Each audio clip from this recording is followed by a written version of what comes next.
welcome in Jonathan Vilma now to talk about this incredible rivalry. And Jonathan, as a guy that played in the NFL, Rookie of the Year, won a title, the whole bit, you played on the biggest stages.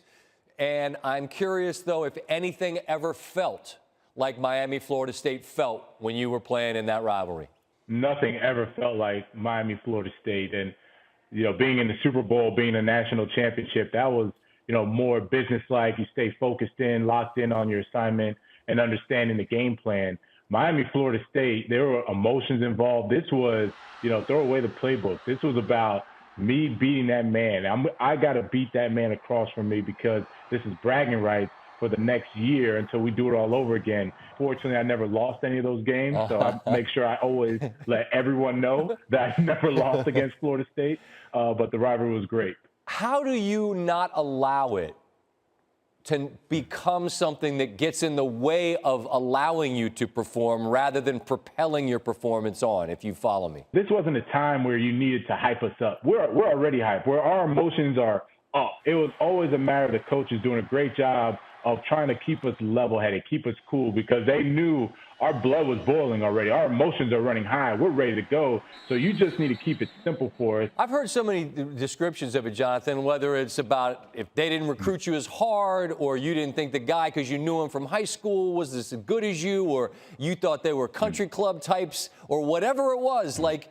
for you, what was the root of the I don't know if rage is the right word, but it sounds like it. What was the root of it? That's a good word. Okay, what was the root of that? You could use rage. What was it? What was it about? The root of it was me being 10 years old. Imagine this, Scott. I'm 10 years old, and I flip on the TV, and the first thing I see of football is Miami versus Florida State. I see Michael Barrow. I see Darren Smith. I see Jesse Armstead. I see these guys playing linebacker and laying the hammer down on Florida State. Right. And then I see Florida State with Marvin Jones coming right back, and they're laying the hammer down. And this is literally a gladiator brawl-out grudge match that ends 19-17, whatever the score was. And I said, I want to be like them. I want to be like those guys.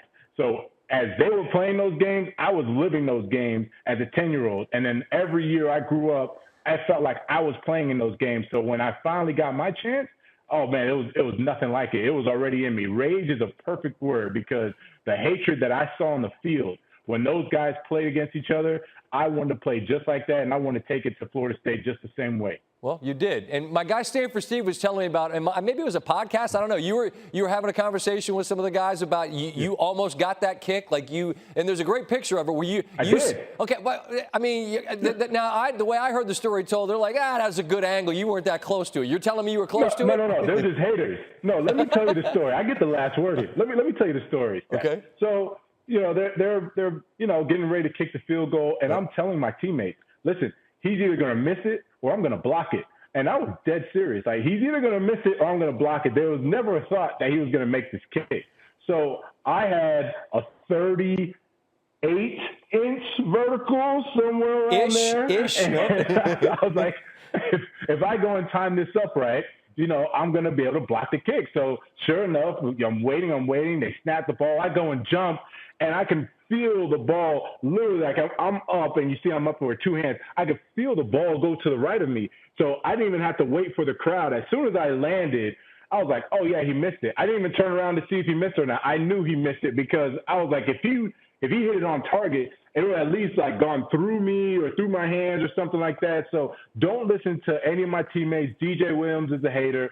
Antrell Roll's a hater. Brett Romer, they're all haters. I'm telling you, I almost blocked that. Who was to your right? Because if you had a 38-inch vertical, the dude to your right has got like a 45-inch vertical. Who's that? Yeah, no, now that's the camera angle. That really is the camera angle. That one. That was Antrell Roll. He had timed it up. Well, he's not a hater. I'm Team Antrell because he's got more bounce than you. No, Scott, you can't be Team Antrell. He went up with one hand. I went up with two. It's like jumping a ball with one hand, and you're going to get up higher, of course. Come on, man. You got to be on my side, Scott. All right, look, you're my guy. We could do this for hours, and I'm sure you could as well. I appreciate the context of this. I want to close just with the thought looking forward. It's fun to look back. But as we look forward, we're doing a lot of conversation in this hour about college football and the conversation about whether it's going to come back. I mean, I sense optimism. I don't know that it's going to look like what we're used to, but do you think that we'll see some form of college football come fall on campus?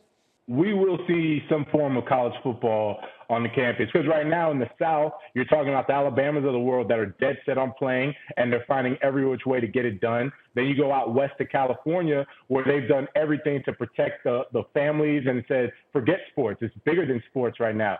So I do see football playing. I don't know how it will be played, but I want to see the NCAA come out, make a statement, take this bull by the horns, be the leader that they should be, and let everyone know what the guidelines are going to be moving forward. I keep thinking we've got some time. Let's just hope that we use the time wisely, and let's hope we stay safe in between. Jonathan, it's great to be with you, man. Thank you for your time, and you stay safe, all right? All right, you too, Scott. Thanks for watching ESPN on YouTube. For live streaming, sports, and premium content, subscribe to ESPN+.